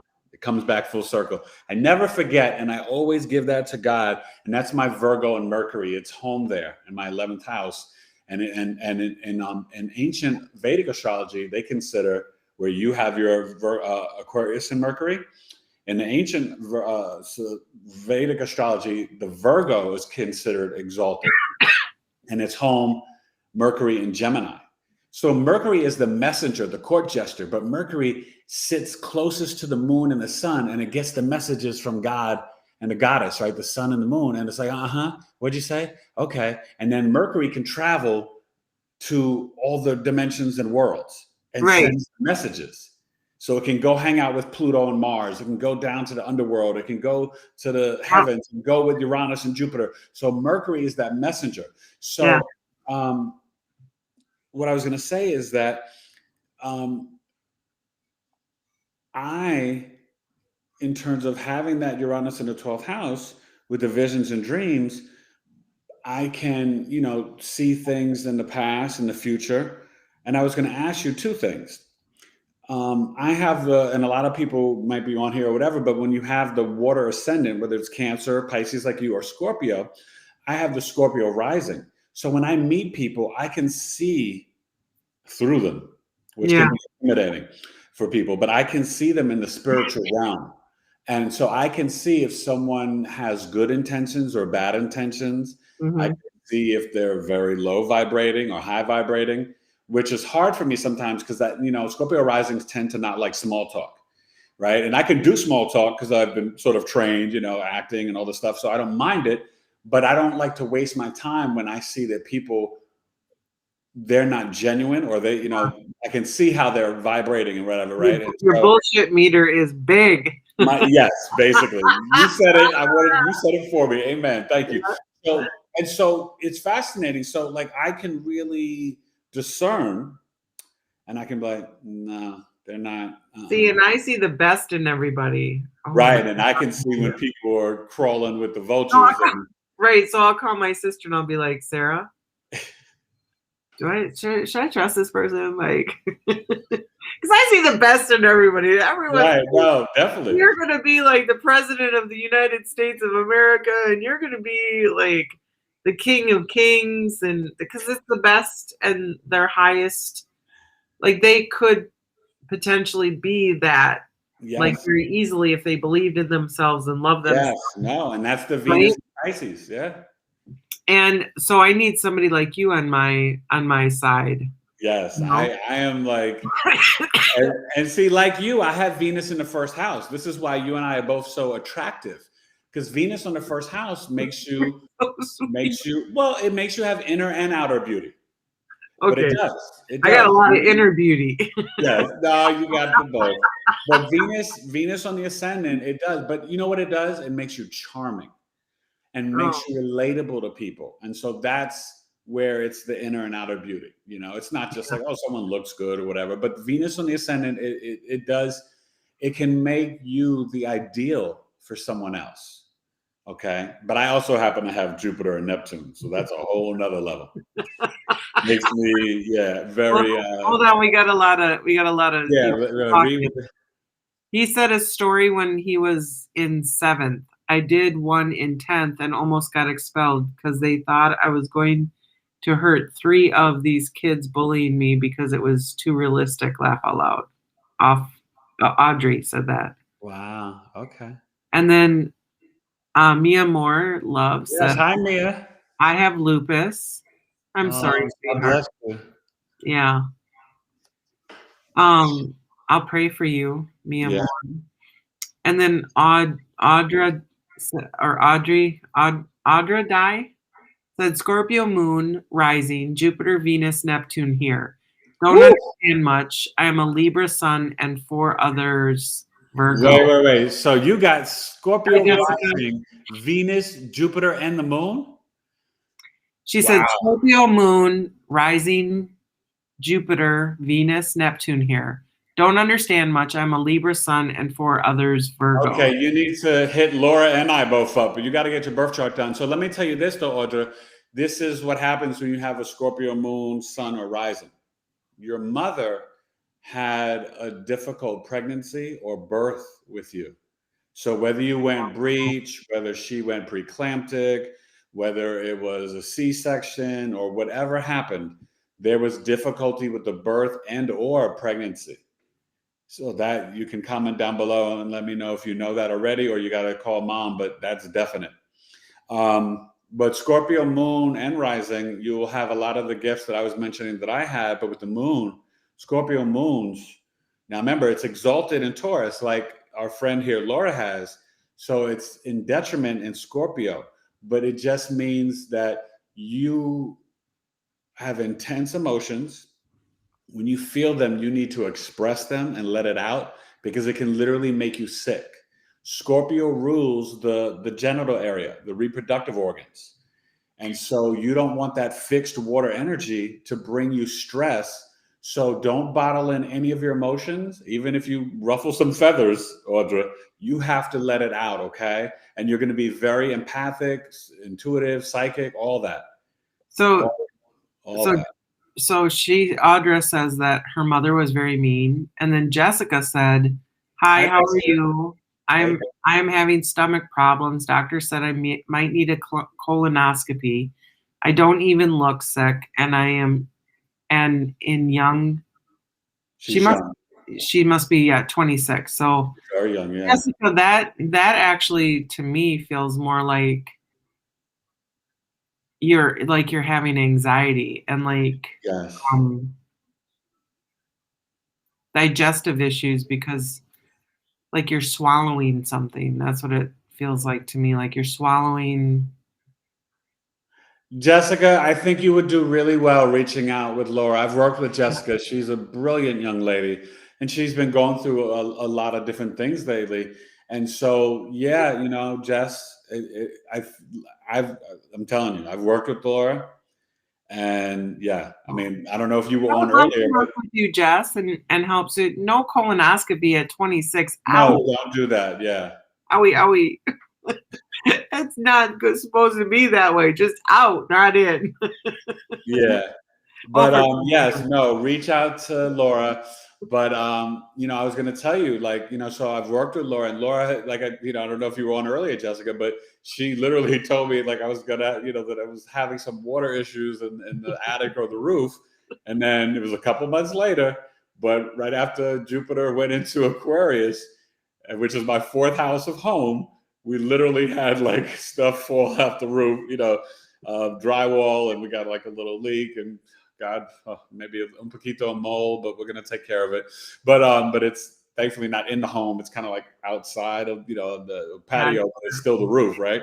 So so Laura's the real deal, Jess. So definitely reach out to her. Let's see. Yeah, that was your dog confirming what I was saying. Yeah. He said, "Yes, I have a lot of anxiety. I would love to work with you." Oh, good. I would love to work with you too. Yeah. Yay! Let's do it. Yeah, no, definitely. And I'm getting my business chart done by Eric, so I'm so excited about that because I have so as we get ready to wrap up, I want you to give everybody, and I'll put it down in the description, but tell everybody your website again. So LauraKuhl.com. My name, right? Yeah, Kuhl, LauraKuhl.com. There it is. And give them your Instagram, or if you have Twitter or any other information you want to share with them. Instagram is Soul to Soul. Is it Laura Kuhl, Soul to Soul? Might just be Soul to Soul. I don't know. I can't remember. Soul to Soul, Laura Kuhl. I don't know. Okay. Just go on. Tell them how do you spell the Soul to Soul. If you go to my website, though, all the information is there. Yes. SOUL, the number 2, SOUL. Yeah. But if you go to LauraKuhl.com, all of my Instagram, all the Facebook, all the links are there. Okay, just go there, LauraKuhl.com, and you'll find everything, and then you can book with her. She's easy to book with, and I mean, just you guys, listen, I'm telling you, I've shown you in the chart, but I also have done a reading with her. She's 125% the real deal. And that Jupiter and Uranus in the 8th house is no joke. That Aquarius and Sun in the 12th house, for those of you who missed me talk about it earlier, Mercury and the Sun in Aquarius in the 12th house, Pisces and Venus on the ascendant. I'm not going to give the whole chart, but just these little key points. And then the Taurus moon. So the Taurus moon's exalted, the Venus in Pisces is exalted, and her Aquarius and Mercury is exalted. And I'm exalted. She's exalted, okay? And she's talking, and plus Uranus in 8th house is exalted because Uranus is exalted in Scorpio, even though she has Libra in 8th. But it means that it's really nice there because it's like she's really can really give you the insight about relationships, about inner peace, harmony, balance in your life, because Yeah. that's the Libra energy, partnerships. And then with the eighth house, you're dealing with death and rebirth. You're dealing with transformation, power, surrender, ancient knowledge, hidden subjects, the Yeah. occult. So it's like Laura is a sponge to ancient knowledge and the spiritual realm and the thin veil between death and rebirth. And with Jupiter there too, ooh, wow. Yeah. It's I powerful. love reading like the Book of Enoch and the Emerald Tablets and all of that. Like Oh, I totally get it. And like just they said in the Emerald Tablets that you need to read it like 100 times in order to absorb it. And I'm like, 100 times? I think I got it. I haven't read it yet, but boy, I wanna Yeah, if you ever want to like read through it with me and like just like talk about it, that would be fun. I I would love love doing to. stuff like that. Oh, thank you, train of thought. Thank you, God. So this is the last thing as we wrap up. Okay. So what do you know about, or what have you heard? And maybe that'd be something interesting to tap into. So, okay, coming up, all you guys, August 17th through the 19th, between 4:30 a.m. and 5:30 a.m. in the morning, as the sun's rising on the eastern horizon, the fixed star, the dog star Sirius, can be seen, and all the ancient, from the Dogon tribe in Africa to all these different people in Bulgaria, all over the world, they have ceremonies where people wake up and honor and see. And I'm going to do it for the first time ever in my life this year. I'm getting up early, Laura, All to right. see the dog star Sirius, which is where it's believed that Jesus is from, and certain different deities or certain people Uh-huh. that have come to this physical realm called Earth could be from. And I wanted to know what you might have thought or what you've heard of or what you might have tapped into. But this star is believed, and also Regulus, to be extremely powerful. But a lot of people believe that Sirius, and so in your natal chart, you would see Sirius. In Western Tropical, they see it in the sign of Cancer. So wherever Cancer is in your birth chart. And in the Vedic sidereal, they see it in the sign of Gemini. But I wanted to know what you have heard or have even thought of, or do you know anything about the connection of Jesus? I And know nothing about this okay, all at right. Well, then all, which maybe is you might like, I'm like, God, do you have anything for me? Like, yeah, well, you might have to tap into that because I think it's really fascinating and it's brighter. So this is also deep. So the ancients believe that sort of the Father, the Son, and the Holy Spirit is sort of seen through the Sun, Sirius, and Venus. And okay. so, that's Well, really let me just ask for a second. Just hold on. okay.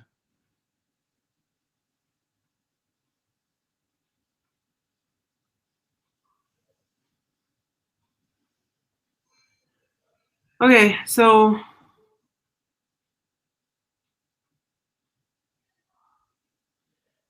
when was the last time that it was seen? So, okay, I think I got this right that it might not have been seen Sirius, that fixed star, the last couple years because Saturn might have been blocking it. It Yeah. was opposing it. Oh, it's been a long time, right? I'm not too sure, so I don't want to say. Okay. But there's a brilliant astrologer who talks about it named Lada Danchiva, and people on YouTube probably know about her. And she has had another astrologer on, and they were talking a lot about it. But I do believe it will be able to be seen this year, and it might have been seen in 2020 of August. I'm not sure, but I know this year it will be seen. But it reflects a light. And so when the light is blue or green, it tells you the energy potentially of the next year. And thousands of years ago, it might have been seen, I think, if I remember correctly, as a red reflection. And so it changes over time or over the years. Right. And so the ancients believe that when you see it, it reflects or shows you a light that indicates the energy of the upcoming year. So it's really powerful. And that's what I'm getting to, is to like meditate on, to like eat very, very light, like 3 days up to it, and then, or even fasting. Okay. And then to meditate on it. Yeah. And that. Oh, I just had something too. What was that? I just had it. Hold on.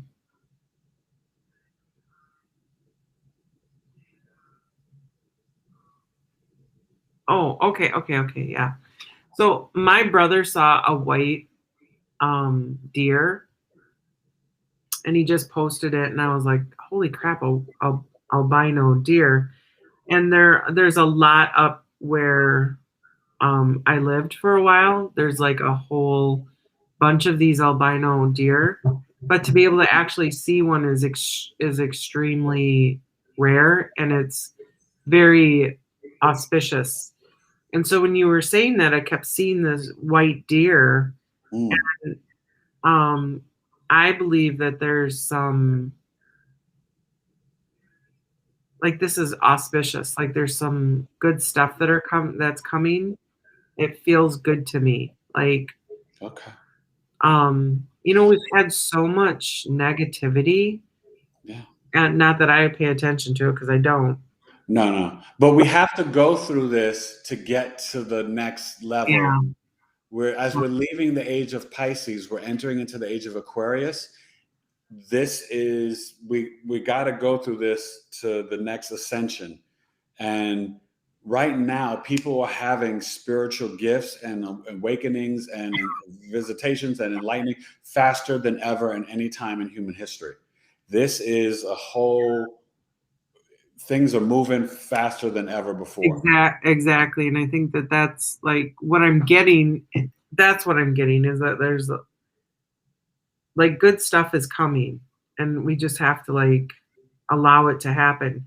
And if you're in if you're in the spiritual world and you don't allow fear to, right, you have to, yeah, right, you got to get past that, all that fear crap. And once you do, then you're open and privy to these things.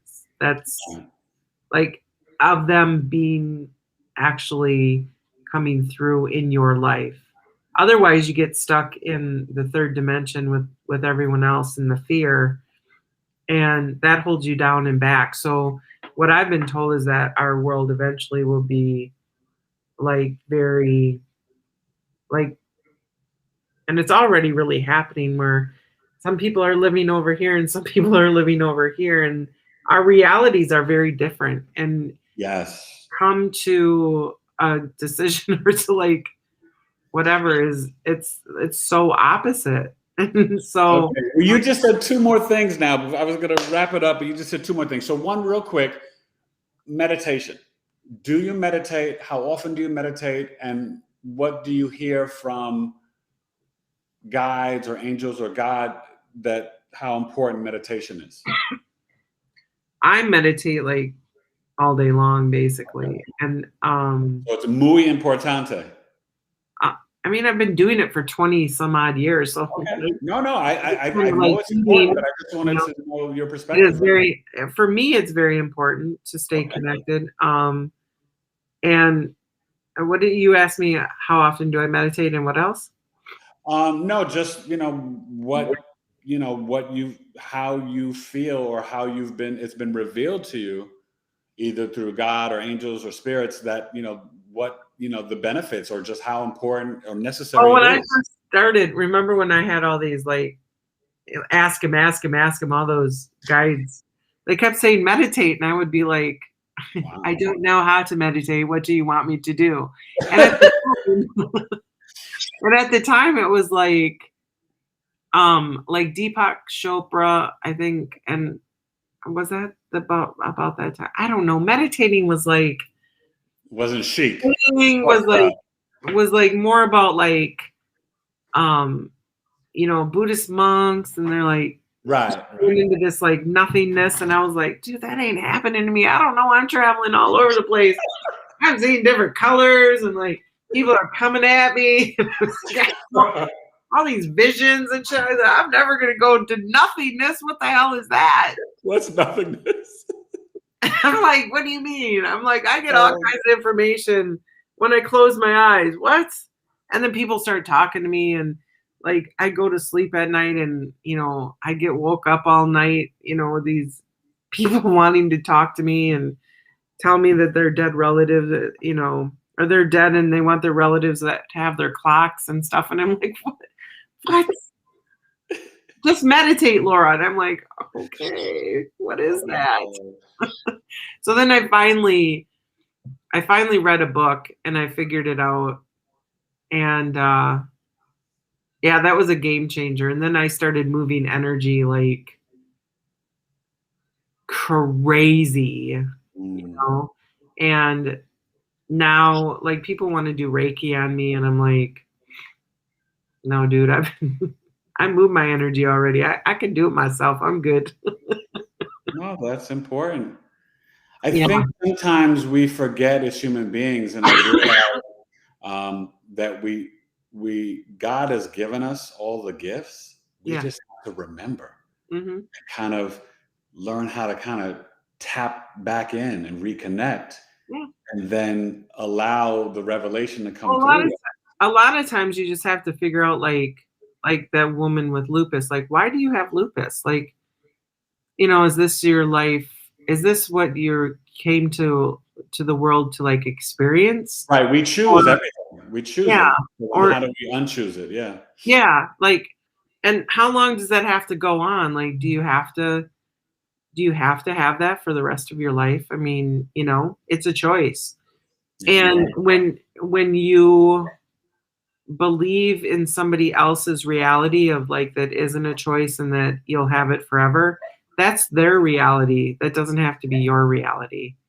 And that the body is constantly in a changing, and every 2 years you have all new.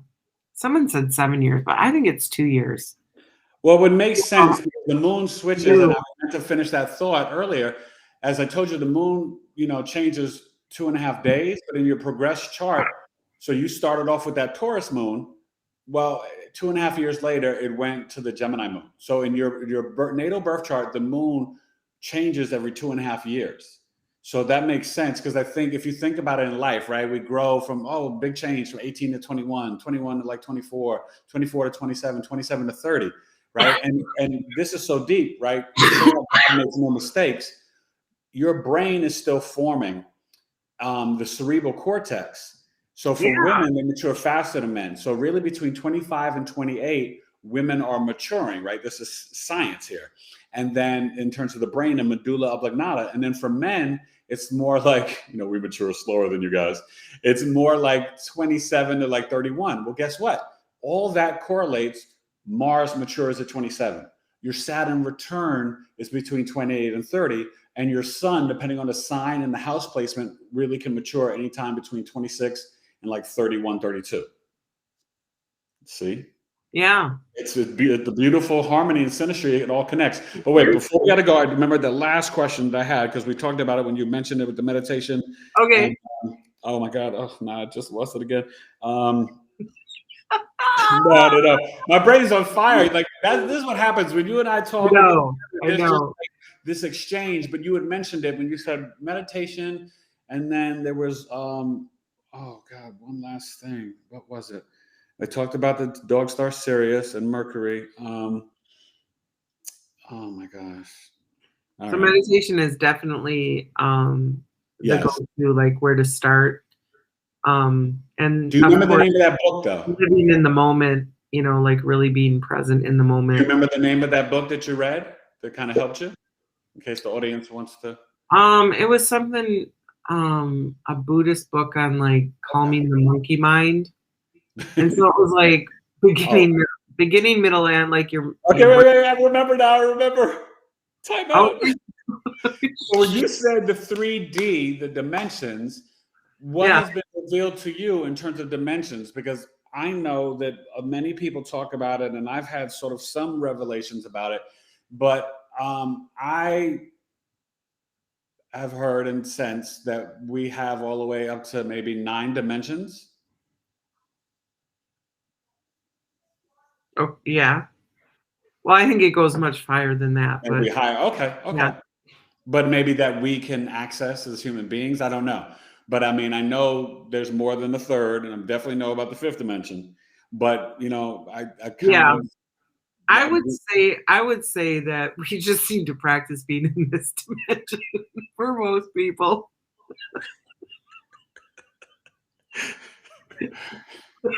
be nice, Laura.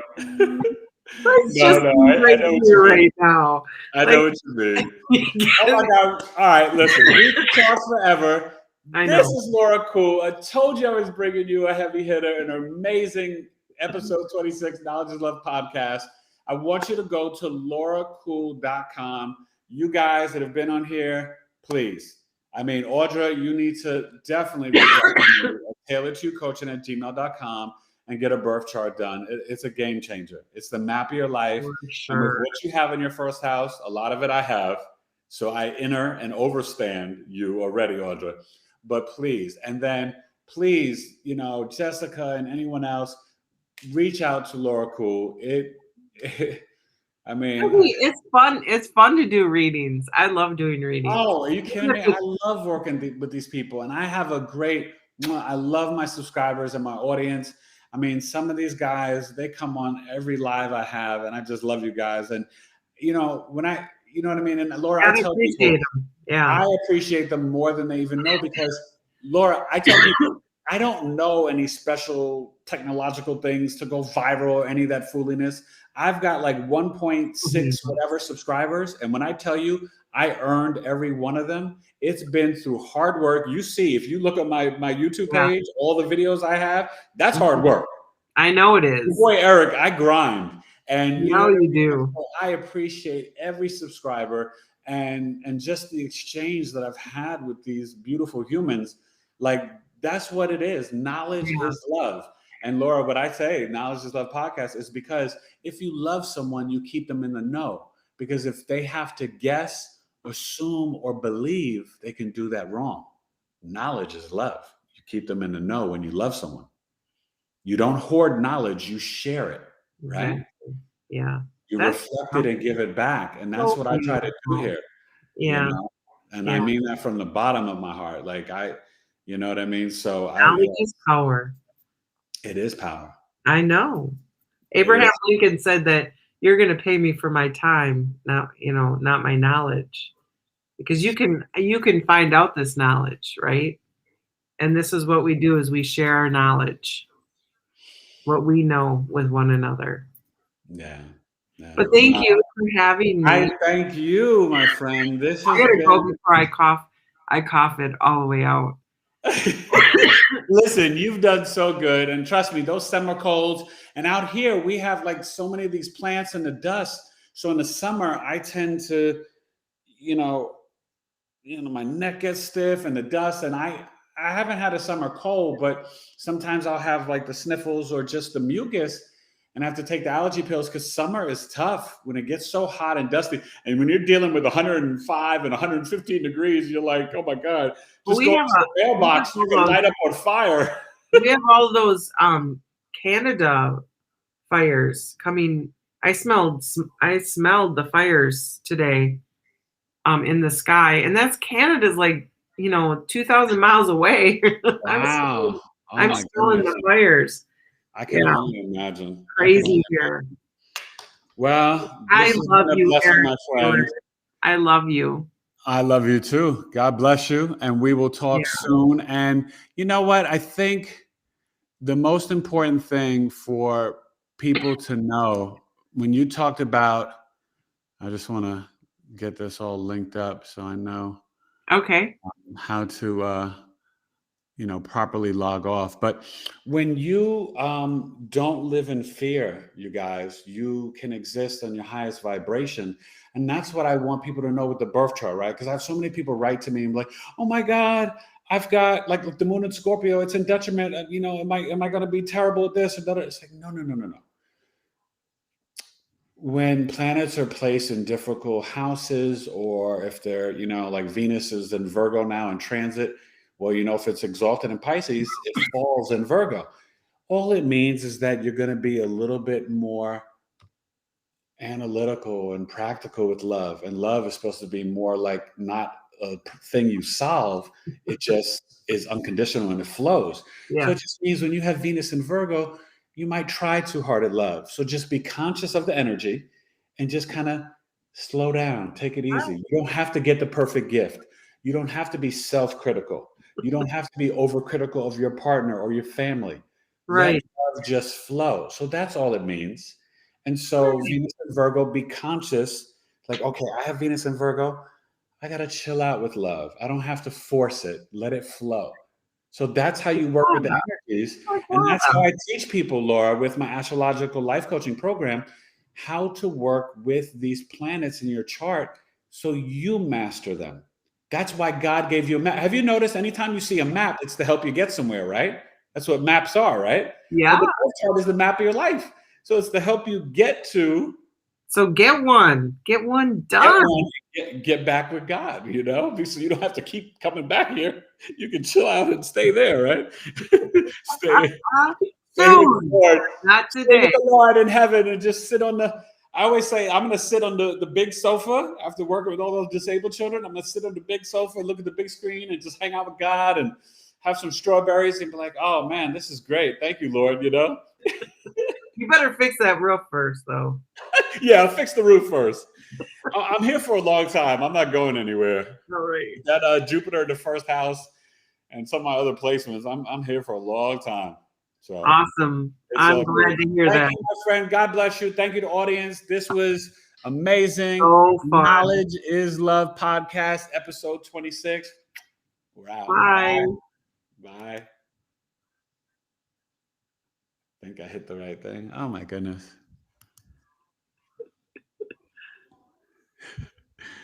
How do you stop it?